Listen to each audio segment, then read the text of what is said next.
तो guys Sumeru savers giveaway challenge के ये हैं तीसरे विनर विक्की मौर्य।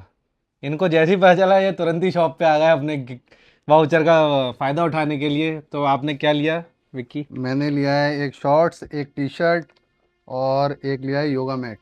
तो कैसी लगी आपको क्वालिटी यहाँ के सामान की? क्वालिटी बहुत अच्छी है, शॉर्ट्स की भी अच्छी है, टी शर्ट की भी और योगा मैट की भी। तो आपने ये बुक मतलब गिव अवे के चक्कर में ली या फिर जनरली आप क्रिकेट भी खेलते हैं तो उस वजह से कुछ नहीं, ऐसा? मैं क्रिकेट भी खेलता हूँ तो मैंने बुक के बारे में पहले पता किया क्या है बुक के बारे में, तो क्रिकेट से रिलेटेड थी।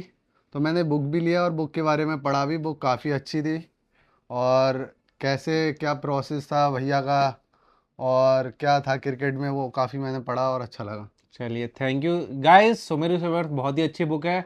तो सब लोग सबको मैं यही सजेस्ट करूंगा कि एक आप बार आप भी खरीद के देखिए और पढ़िए। बहुत ही अच्छी बुक है तो प्लीज़ जाइए और उसको बाय कर दीजिए। Thank you.